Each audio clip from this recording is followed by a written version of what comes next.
joint inspection is important because it makes sure our airlift is safe for travel, and we look into the point of our passengers are safe to be airlifted as well.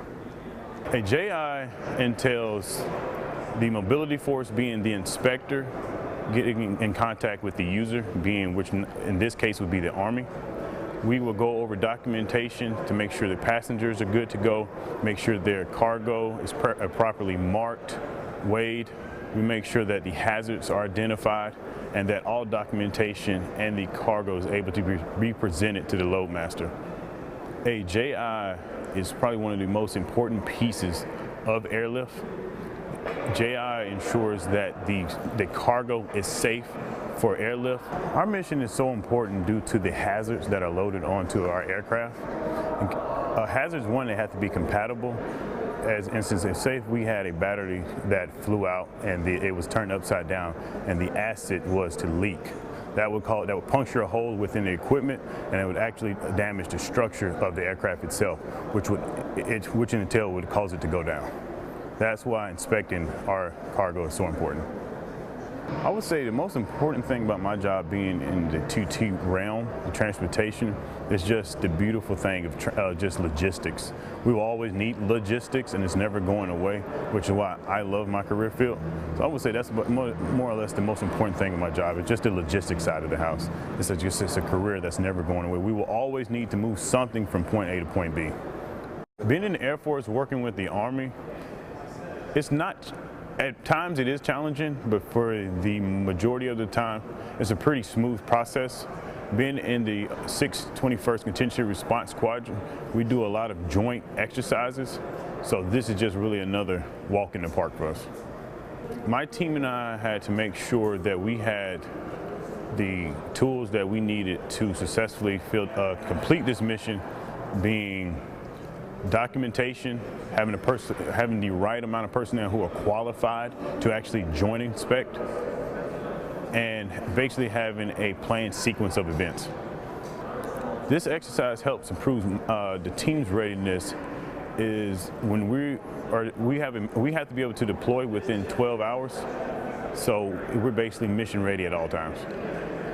The most important thing with working with the Army is being able to work together in austere locations.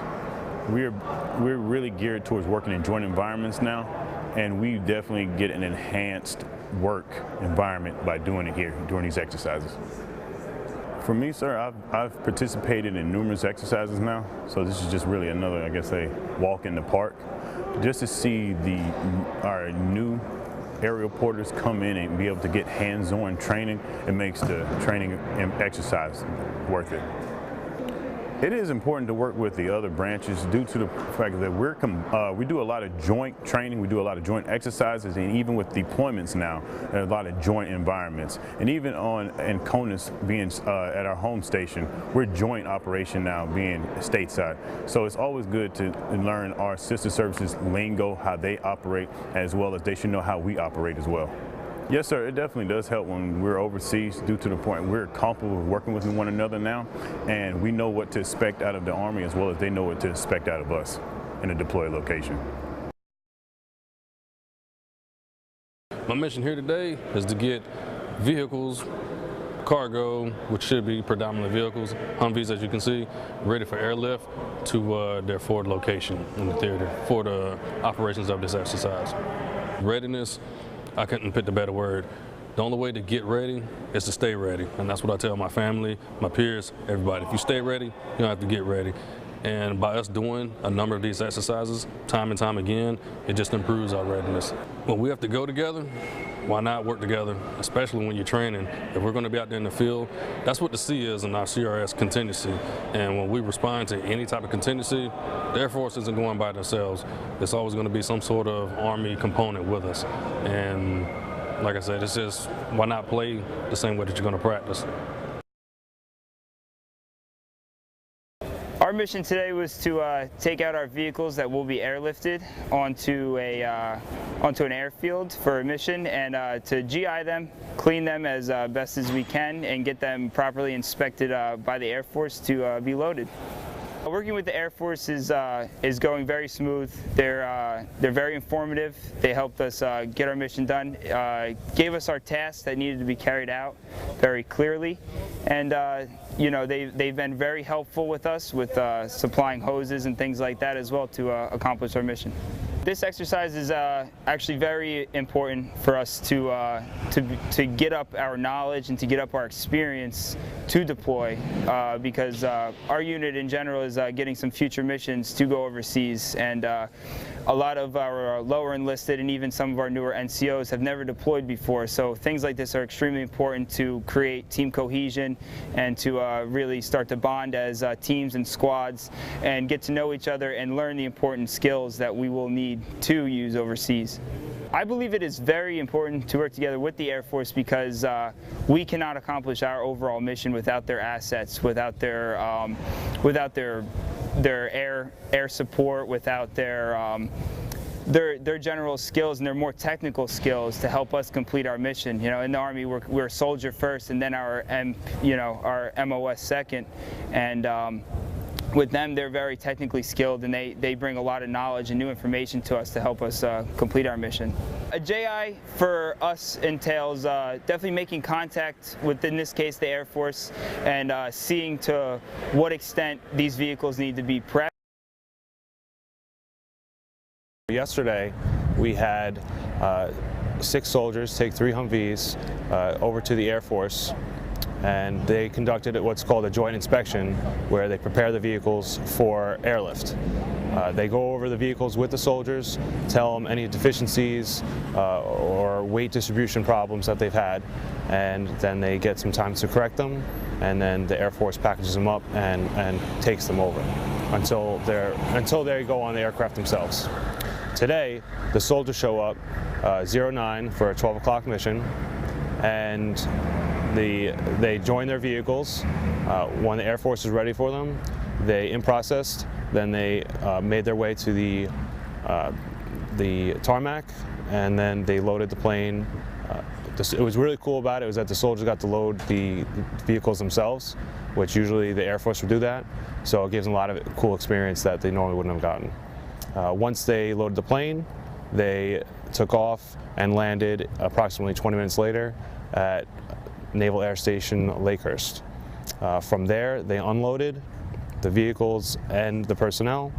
They transported them through convoy to Hasty TCP, which some of the other company members had set up to provide additional security for the VIPs that we were escorting.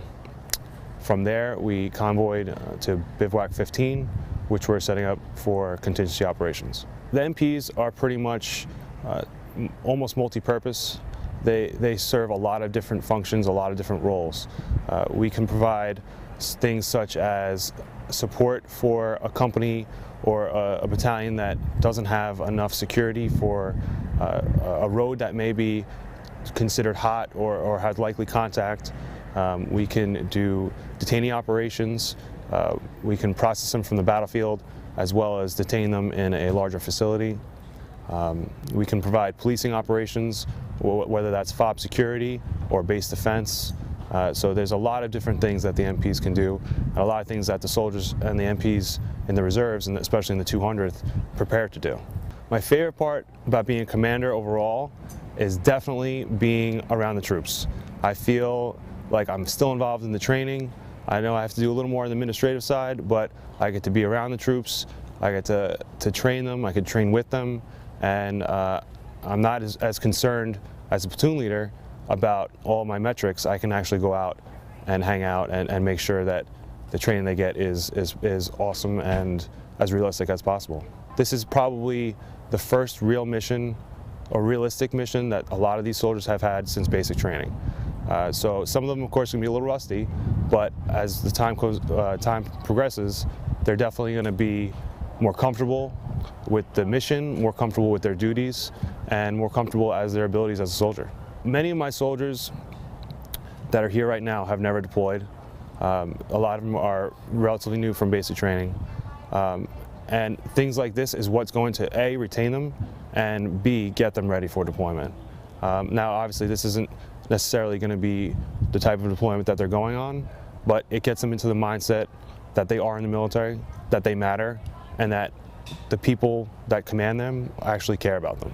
One of the big things that I've learned in the short time I've been in the Army is that you can't do anything without help or assistance from other branches or other MOSs.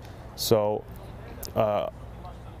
we work with the Air Force a lot, I know overseas, but we don't work with them very much at all when we're doing training in the States. So it's really good.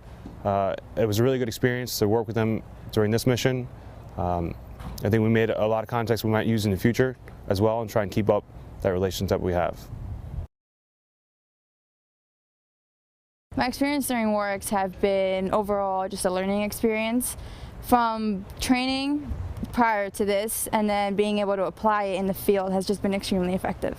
We did a lot of rock drills, which are basically just simulating, not hands-on, just more of visual through little pens or something like that to help us kind of get a visual understanding, but it's not entirely hands-on, and then a lot of PowerPoints and just classes that kind of just go over what combat is and combat support and stuff like that.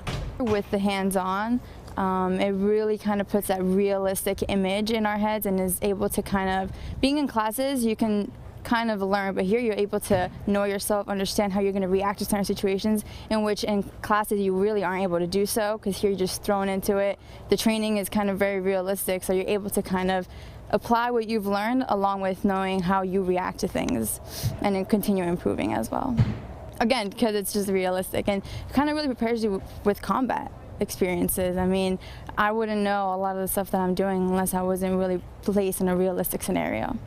Besides the camaraderie, just basically being able, again, to apply what I have learned and to the realistic scenarios.